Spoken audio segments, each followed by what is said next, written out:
Fala, torcida do maior e melhor clube do Brasil, o Clube de Regatas do Flamengo, tudo tranquilo?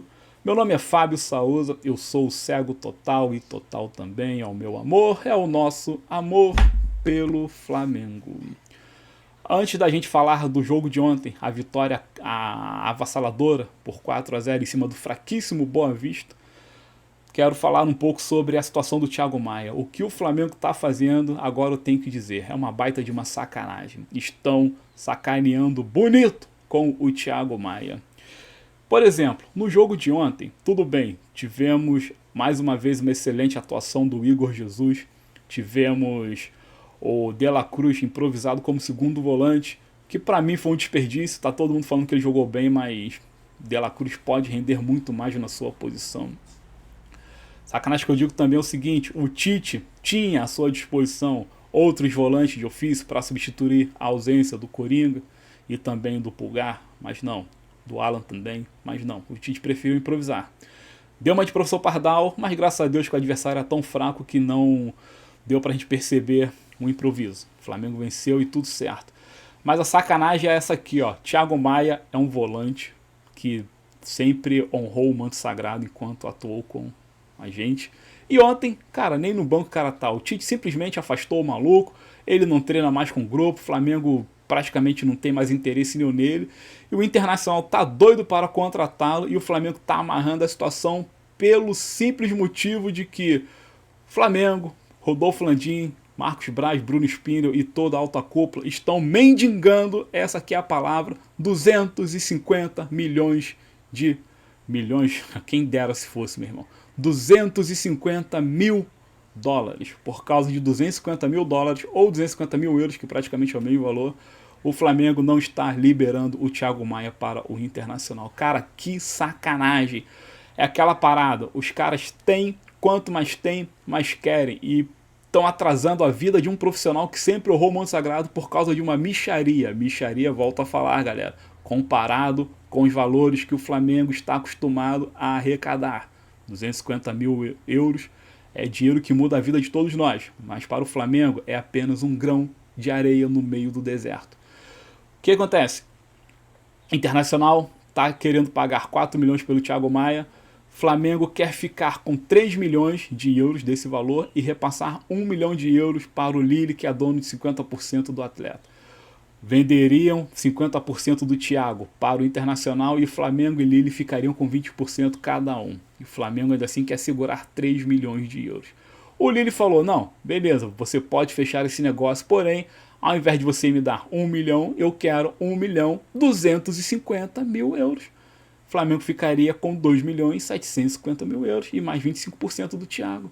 O Flamengo não quer. Por causa de 250 mil, tá atravancando o negócio e está prejudicando o atleta. Em suma, essa é a grande verdade da parada. Agora me digam aí, não é uma baita de uma sacanagem? Não é uma escrotidão? Essa que é a palavra que estão fazendo com o atleta? Porra, brincadeira, meu irmão.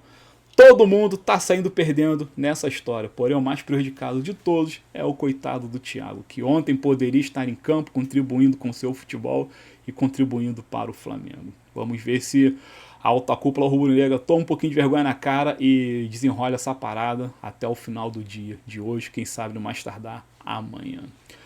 Outra parada para falar aqui rapidinho é sobre o Evander, o meia lá do Portland Timbers. Ontem ele deu uma coletiva lamentando muito não ter conseguido vir para o Flamengo. O seu coração dizia que ele deveria voltar ao futebol brasileiro, pois assim teria condições de se mostrar mais para os torcedores e por consequência para o treinador da seleção brasileira. Evander acredita que tem cancha, tem futebol para estar na próxima Copa do Mundo, porém sua convocação dependeria muito dos holofotes do futebol brasileiro. Como o Flamengo estava disposto a pagar somente 6 milhões de dólares por sua compra, o Portland Timbers, que antes havia pago mais de 10 milhões ao clube dinamarquês lá que detinha o seu passe, o negócio não avançou. Então o Evander segue no clube norte-americano e adiou o sonho de jogar no futebol brasileiro, pelo menos por enquanto. Por consequência, adeus Copa do Mundo. É isso. Flamengo, talvez nesse caso, poderia sim ter aberto a mão mais um pouquinho, mas também não abriu e ficou sem o Evander, ficou sem o meia. Claro, É um jogador que, vendo hoje como o Flamengo está disposto dentro de campo, é um jogador que talvez não viria para fazer grande diferença. Então, nesse caso aqui, tanto faz como tanto fez. Bom, galera, vamos partir para o jogo de ontem. Temos que pontuar somente algumas pequenas coisas, do mais não há muito que ser dito, porque como a gente vai analisar um jogo onde o nosso adversário não impõe resistência alguma, né? Então fica meio complicado.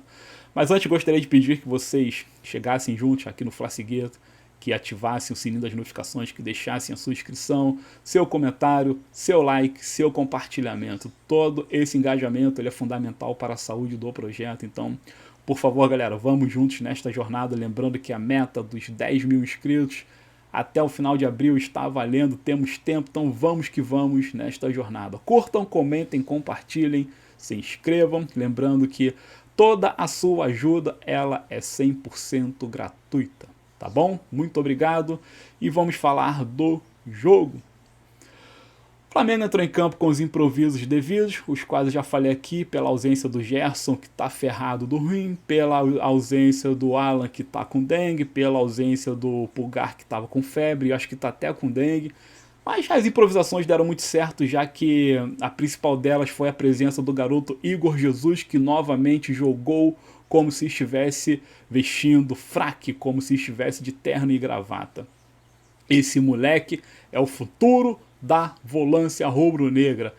Dizem que ele pode ser o novo João Gomes e eu digo, ele pode ser melhor que o João Gomes. No seu segundo jogo para valer em meio aos profissionais, ele novamente marcou muito, tirou muitas bolas, jogou limpo, deu passe, deu assistência e, cara, irretocável, irretocável. Eu não vi o Igor Jesus errar nada, pelo menos nada que comprometesse sequer um pequeno ataque do Boa Vista, né? Então, atuação de gala e com relação a essa parada aí, tudo tranquilo.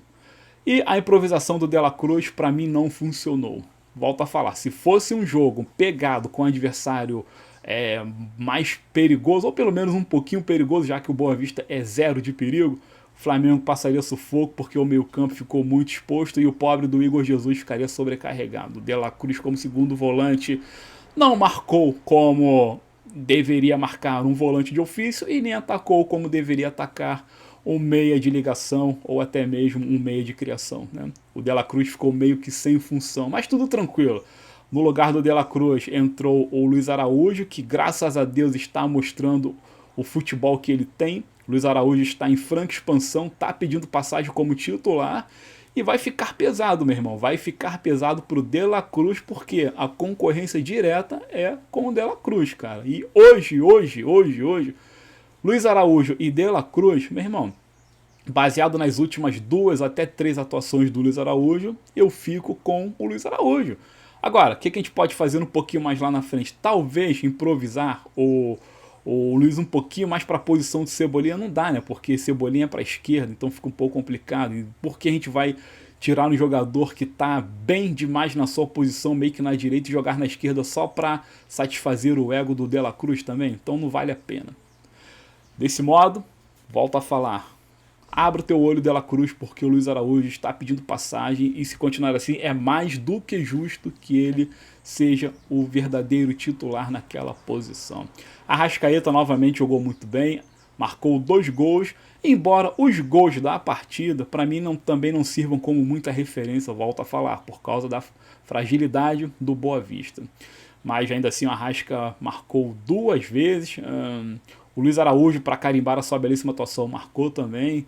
Parte defensiva a gente não tem o que falar nada, porque, enfim, o jogo não nos apresentou grandes necessidades. O Ayrton Lucas, novamente, mais uma belíssima atuação. Quando o Vinha entrou, jogou bem também. Agora, vamos ao assunto principal da atuação de ontem, que foi o Pedro e o caminhão de gols que ele perdeu. A péssima atuação do Pedro, embora ele tenha feito um gol. Beleza, um gol de cabeça. Pedro perdeu pênalti, Pedro perdeu pelo menos uns 3 gols de dentro da pequena área, Pedro finalizou, Pedro fez tudo que não podia fazer. E quando foi substituído, tomou uma senhora vaia e, para variar, o senhor Tite na coletiva protegeu o seu preterido. Isso é um corporativismo tão exacerbado, meu irmão, que chega a embrulhar os nossos estômagos. Tá todo mundo reclamando aí que tá vendo uma polarização do Flamengo. É aquela parada de Marvel versus DC, de Lula versus Bolsonaro, né? De preto versus branco. Mas é o seguinte, meu irmão. Quem gosta do Gabigol tá repudiando Pedro, quem gosta do Pedro tá repudiando o Gabigol. A polarização, infelizmente, chegou ao Flamengo. Isso é muito ruim. Isso é muito ruim porque qualquer extremismo não presta. Porém, cara, vamos analisar friamente o que acontece dentro de campo. O Pedro, ele fez muitos gols desde o início da temporada? Fez, mas ele está perdendo muitos gols? Está. Estamos pegando jogos fracos? Estamos. Quando começar os jogos para valer, o Pedro vai comprometer as nossas vitórias. O Pedro, volta a falar, nunca foi jogador de mudar panorama, de decidir partidas. Ele nunca foi em lugar algum. E ele não é no Flamengo. Quando precisarmos dele, ele não vai chegar juntos como nunca chegou. Então, cara, tá na hora do Tite parar com esse pretenciosismo imbecil e começar a olhar com mais atenção pro Gabi. O Gabi entrou, não deu tempo dele fazer muita coisa, ele tá ansioso, ele tá afobado, todo atacante precisa de tempo, precisa de tranquilidade na cabeça para poder jogar sossegado e assim voltar a render de forma natural. O Gabi não tá conseguindo render pela pressão, pela falta de tempo de jogo, né? O Tite está colocando ele mais para queimar o Gabi ainda mais, porque o que adianta colocar num jogo que falta 5, 10, 15 minutos? Como é que o cara vai render? Não tem como, irmão. Ninguém rende em 10, 15 minutos, sabe? E é isso. E o Pedro tá perdendo muitos gols. O Flamengo ontem finalizou 28 vezes, foi um rolo compressor, marcou 4 gols, mas porra, cara, o que perdeu de gols, cara? Foi uma sacanagem. E o Tite ontem na coletiva de novo fala aqui, ó, protegeu o Pedro, falando que ele como treinador também sofre pressão, ele entende que muitos não queriam ele no Flamengo, assim como muitos não querem o Pedro como titular, mas o que ele pode fazer é entregar a essa oposição a dignidade. O que o Pedro pode fazer é entregar um futebol honesto e jogar e atuar com sinceridade e tranquilidade. Assim todos ficarão tranquilos. Basicamente foi o que o Tite disse, mas isso não basta. Isso não basta. Você está protegendo um jogador que quando o bicho pegar, vai dar ruim. É isso, a atuação do Pedro fez o gol, mas eu daria nota 4. Eu não compro o Pedro como titular do Flamengo, assim como não compro o Cebolinha. Todo mundo tá falando, o Cebolinha ontem jogou bem, entortou o jogador, deu passe, deu assistência, tá bom. Boa vista, meu irmão. Quero ver domingo contra o Fluminense. Seremos testados de forma objetiva, porque o Fluminense é o segundo melhor do Rio de Janeiro, então vamos ver o que vai acontecer. Entraremos, bem provável, com a mesma escalação que entramos ontem, porque os jogadores que estão fora, com exceção do Pulgar, não voltarão. Talvez o próprio Eric Pulgar não volte. E né, o Tite, como fez os testes ontem, deram certo, entre aspas, ele vai manter essas peças nos locais que ele iniciou ontem. Então, De La Cruz, segundo volante, Igor Jesus, primeiro volante, papapá, e essa coisa toda. Cebolinha e Pedro no ataque. Vamos ver o que vai acontecer contra o Fluminense. Flamengo hoje é líder do Carioca, garantiu a sua vaga à semifinal. Vamos bater o Fluminense para depois meter a mão na Taça Guanabara. É o melhor ataque da competição, tem 17 gols, é a melhor defesa, tomou somente 1. Mas é aquilo, o início de temporada serve apenas para uma coisa, para maquiar trabalho de treinador, maquiar atuação de time. Só isso. Serve apenas como maquiagem, porque quando começar a Libertadores, quando começar o Brasileirão e quando adentrarmos a terceira fase da Copa do Brasil, aí sim a gente vai ver o que o Tite de fato está fazendo com o Flamengo. Beleza? É isso aí, galera. Por hora eu vou me despedindo. Atuação no contexto geral do Flamengo de ontem. Nota 6 porque goleou, mas goleou um time fraquíssimo. Muito obrigado. Novamente peço que vocês cheguem juntos aqui no Fla-Cegueta. Deixem aí nos comentários a pergunta que eu fiz no início, né? Aquela coisa do clássico mais pesado, né? A rivalidade mais acirrada do Brasil. Deixe aí que eu queria saber a sua opinião. É isso aí. Por hora vou me despedindo, saindo grande novidade, obviamente eu aqui as atrarei. Olhem lá o Fla-Cegueta no thread, @Fla-Cegueta e vamos que vamos. Fiquem bem, fiquem com Deus, fiquem com aquelas pessoas que vocês amam. E a todos eu digo o seguinte: saudações rubro-negras. Gabigol é você e mais 10 no Flamengo.